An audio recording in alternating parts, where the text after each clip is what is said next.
Hi, good afternoon. Just wait for a couple of seconds for people to join. Hope you're well. Hope you all had a great bank holiday weekend and are now back fighting for your business and your teams. I'm just doing a check to make sure that everything is working all right.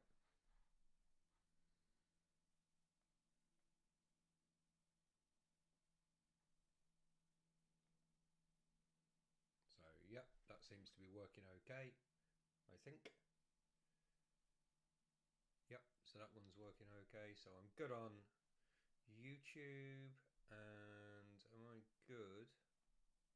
Oop, no, don't want to do that. Sorry, just checking Facebook now to make sure that we're all actions going on there.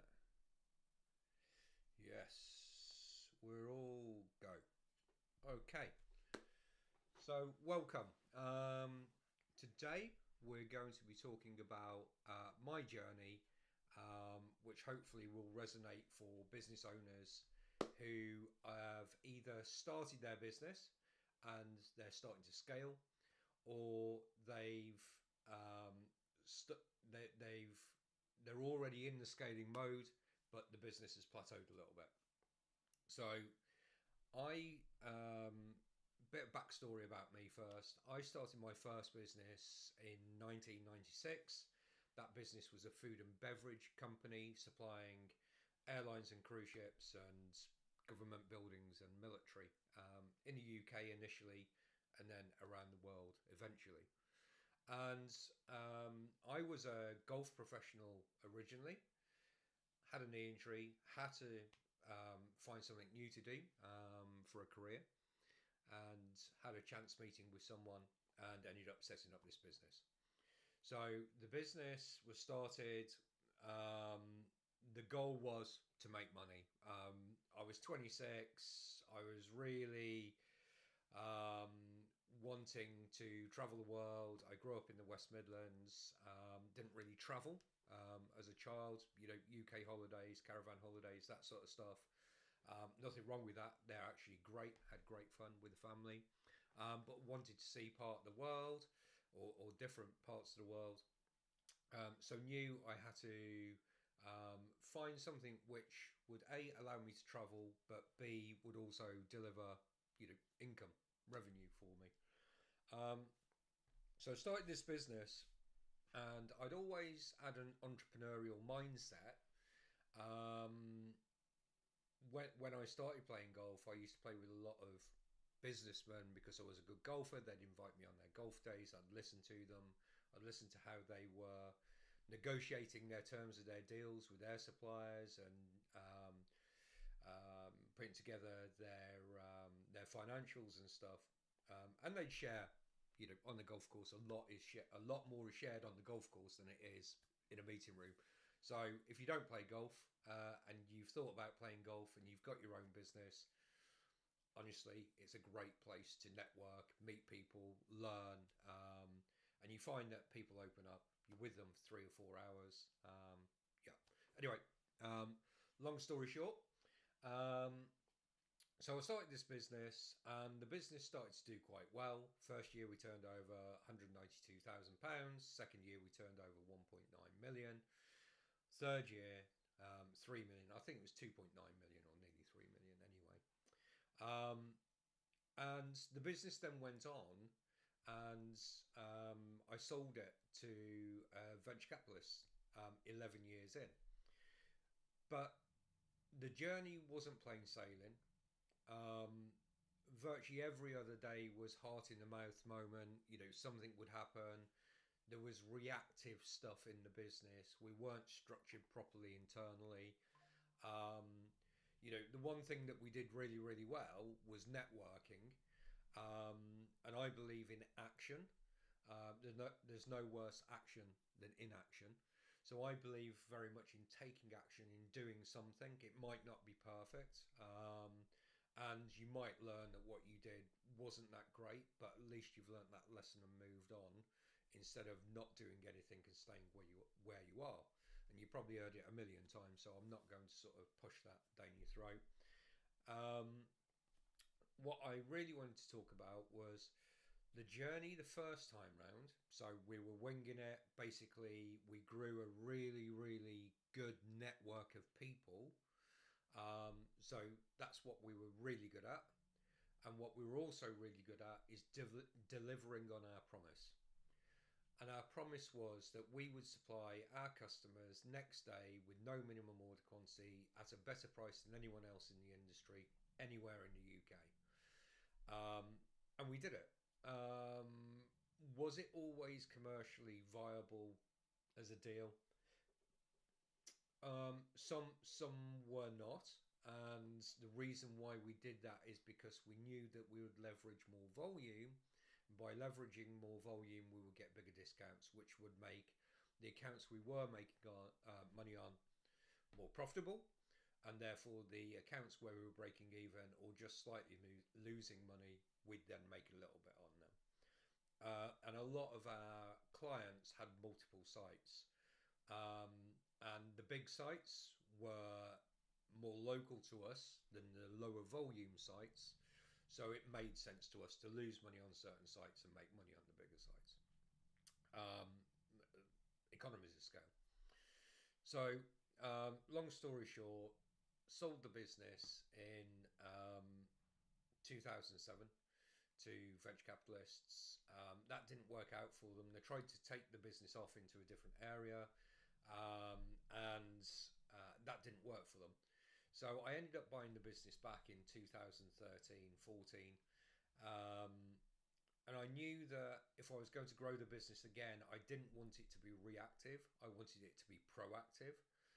I also wanted the team to be responsible and accountable for certain elements of the business. Previously, myself and my two co-founders with the business um, basically took the accountability and responsibility of everything. And probably most of you will say, well, you're the owners, you're the directors, you should.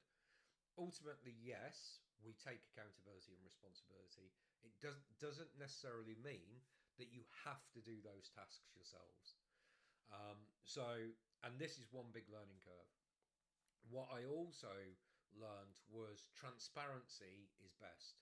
So I was brought up, like I say, in the West Midlands to loving mother and father who were really hard working, but they were the older generation. They were Victorian generation. So you didn't talk about anything. You didn't talk about money. You didn't talk about anything personal. As a family, that was private between the parents, and the kids just got on and played and do all that sort of stuff. So when I started my business, not knowing that I was doing this, but this is what I ended up doing, was I ended up building the business, and the only people who knew what was going on really was the three directors of the business, and not the employees. So the employees were very transactional. All what they saw was they came in, they did their work, they went home, they didn't really see the results of it. They didn't know whether they were winning or losing. And it didn't become a problem because they did a great job, but they could have done a much better job if they'd had better leadership from me. So the second time round, I hired a FTSE 250 MD as my mentor and coach, and we looked at where I was weak, and we ended up filling those voids where I was weak, or building up those skills over a short period of time. And I bought the business back. When I sold the business, it was turning over 24 million in annual revenue, and it was making 2 million a year in EBITDA profit. When I bought the business back, it was turning over 8 million and losing half a million. One of the first things that we had to do was get the cash flow back in order, and we managed to turn a negative cash flow into break-even point within 5 months by making some changes to the way that we worked with our customers and suppliers, and also how we did things internally, not by cutting staff numbers, I have to say. In fact, staff numbers grew during that period. And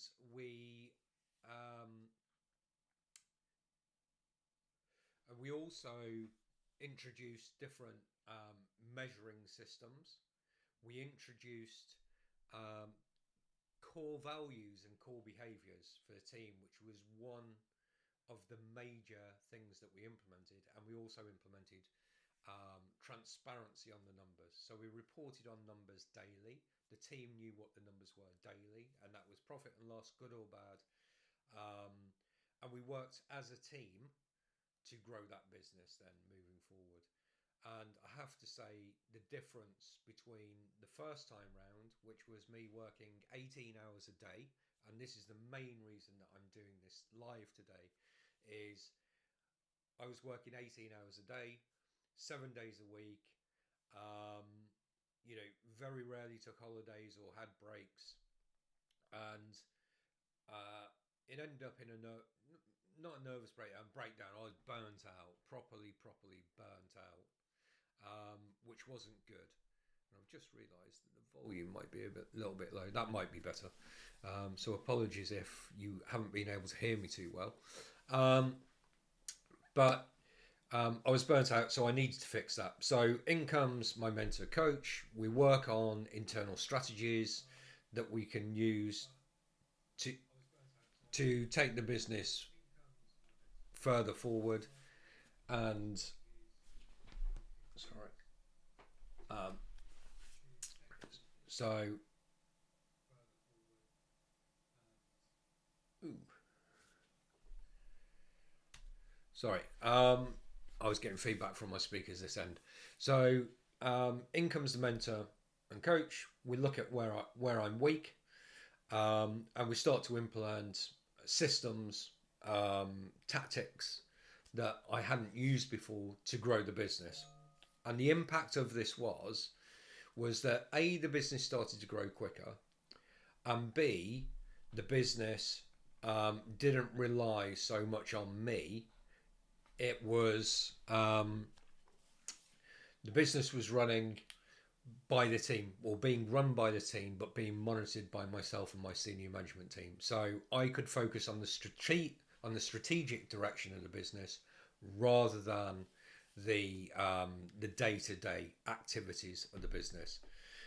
We implemented a communication plan, which was very simple. I have to thank Terry for that, who was my PA. And if you have got staff, and if you are working countless hours, hire a VA, a PA, or an EA if budget affords, because you will get a good EA. Got me 80% of my time back, but so did these strategies and tools that we implemented. So where a lot of businesses do go wrong when they first start up is they have this technical skill set. So whether that's IT, AI, creating a product, creating a service, whatever that speciality is, whatever their idea is, that product, that's what they specialize in, and that's what they love, they're passionate about, that's their industry. And where a lot of people get this wrong, and I had it wrong for 11, 12 years before I realized it, but I was an expert in my industry, and I'd grown a really successful business, number one in the UK at what we did, and we'd won awards and shortlisted for Super Growth Awards and all sorts of things. What I didn't realise was I wasn't an expert in running a business. I was expert in an industry. And there's a massive difference between being an expert in an industry and being an expert in running a business. And this is what the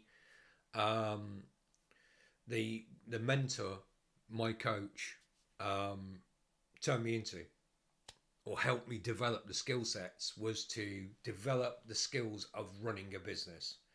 So I would say, if you split your business into thirds, 1/3 is about the technical skill set, 1/3 is about sales and marketing, and then 1/3 is about the systems that you use. And I don't mean IT systems, I mean how you track and monitor everything that's going on in the business and control the business. And that's probably from an impact point of view, if you haven't got proper systems and processes to track those things, you will be losing money in those areas. So you really need to look at those areas. The other thing that you need to do is look at your numbers regularly. And we used to look at our numbers. We used to look at some numbers on a daily basis. But when we really got into the detail and we started tracking every number that was important to our business daily, that's when we saw significant change. It's like Formula One teams, they make the 1% change with something and they see what happens. When we had these metrics, we could make these changes. And we could monitor when we made a micro change what the impact of that was very, very quickly. So we could see that, which was great. But a lot of businesses make the mistake of not doing these things. And number one is they have no vision for the business. They have a thought, it's in their head, they don't write it down, and they don't share it with their team. So everyone in the business, or everyone but the founder in the business, don't know really what the big game plan is or where they're heading. So it's like getting in a car and saying to your staff, I'll meet you there, and not telling them where you're going. Craziness, but it happens. The next one is you don't have a mission or a purpose, or you don't have it documented that the team can share and believe in. And then you don't have core behaviours and core values documented. And when we implemented core values, core behaviours in our business, we hired and fired by them, and we fired some good people. When I say good people, they were good people by results, not good people by behaviours. And when we got rid of the people who weren't good on behaviours, the team flourished. We were more productive, the results were better, although we were on a lower number of staff, and they probably weren't as highly skilled as the people that we got rid of. But those people who were in leadership roles who weren't team players had to go because they were slowing the business down, although they were incredibly talented at what they did. So implement core values, core behaviours.